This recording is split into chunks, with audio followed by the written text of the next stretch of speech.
Good afternoon. I'm speaking to you today from Buffalo, New York. It's Saturday, February 9th, and I just want to share with you some of my upcoming plans for my trip to Rome, Italy. In my sworn testimony before the 40th Pennsylvania Grand Jury, I provided the names of 117 individuals who were either directly involved in the sexual abuse of children or vulnerable adults, provided cover for such activities, or could speak to such as witnesses. I will be in Rome during Pope Francis's meeting with the Council of Bishops' Conferences. All the presidents of the Bishops' Conferences from around the world will be gathering in Rome from February 21st through the 24th. And I intend to be there to stand in solidarity with victims and their advocates. I intend to be on hand to respond to events and revelations as they unfold, and to share more of my public testimony. I will carry with me the images and stories of victims who have suffered the tragedy of clergy sex abuse and its cover-up by bishops. Any of you who've ever attended a Catholic funeral has seen the little holy cards that they give out at funerals. And I carry a stack of these with me, not literally carry, but I keep them handy. Most of them are from the funerals that I had over the years as a priest, and some of them are my family. My mother's, obviously, I carry with me. I want to suggest to anybody who will be following the events in Rome or not, maybe it'd be too difficult to pay attention to some of it, but I'd like to carry the images of our fellow victims, brothers and sisters, with me as I go, particularly those who we have lost to this tragedy. I intend to be visiting a fair share of churches, and will feel compelled certainly to pray at the major basilicas and other churches that I'm certain to be in along the way. And so I not just carry my own experience, but I'd like to carry the hopes and aspirations and grief and the grief and even anxiety of, to borrow a phrase from Vatican II, send me a direct image of somebody you've lost to this, or a picture of what you have lost to this yourself. And if you direct message that to me, I will be sure to print it and carry it with me as I visit in Rome and undertake the work that I'm going there to accomplish. This past August, I wrote a letter to Pope Francis on behalf of myself, Mark Rossi, the PA State Representative, and former District Attorney of Philadelphia, Lynn Abraham. We were seeking an audience from Pope Francis. Our letter can be found in the photos section right here on my Facebook. And I had released these to the public last fall. Needless to say, Pope Francis ignored us. Specifically, he ignored 3 allegations, which I included in my portion of that letter.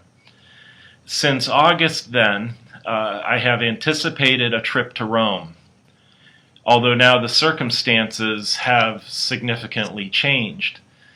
The statute of limitation reform that we all work for and hope for is now unfolding in more state legislatures. This legislation, to my mind, will be more likely to pass if we recognize one thing: going into these meetings in Rome. Zero tolerance is the focus of the upcoming meeting between Pope Francis and the heads of all the world's bishops' conferences.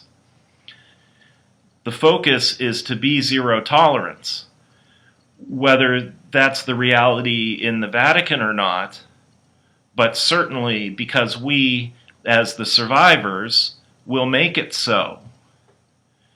The reconstitution of victims' lives requires that we hold the bishops accountable for the present cover-up.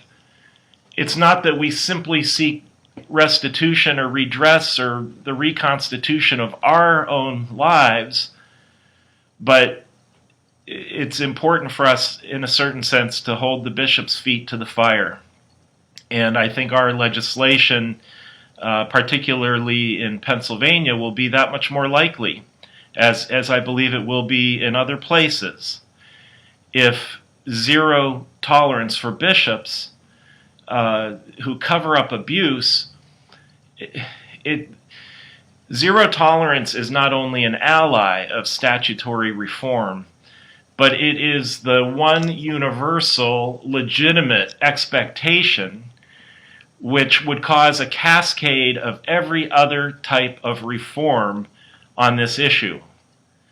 Until the bishops are constrained by independent external oversight and reporting, statute of limitations reform will have an uphill battle.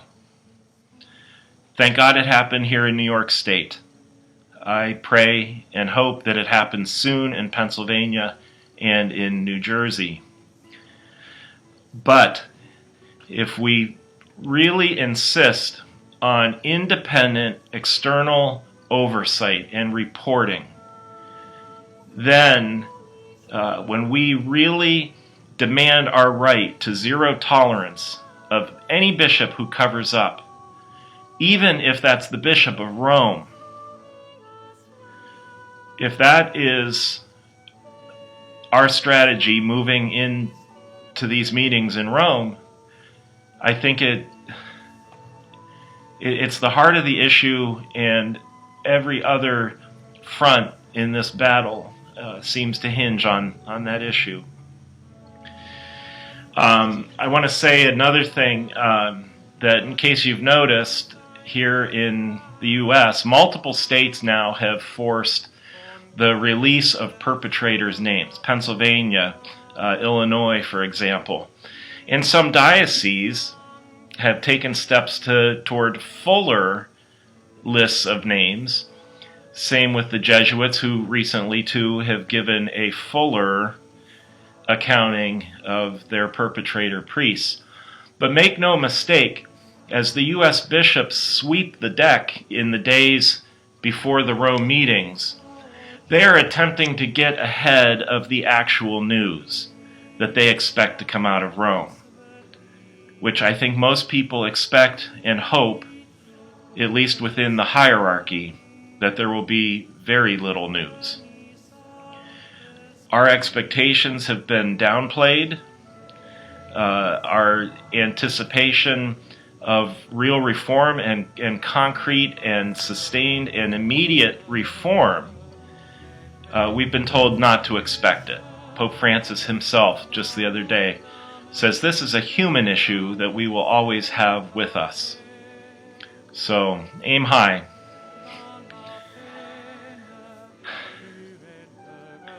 Make no mistake. The bishops will say that they want zero tolerance for priests, and in some cases I think they might even mean it, but never for themselves. Better to look good now, better to sweep the deck and throw out some names so that we can make Pope Francis look worse in a few weeks.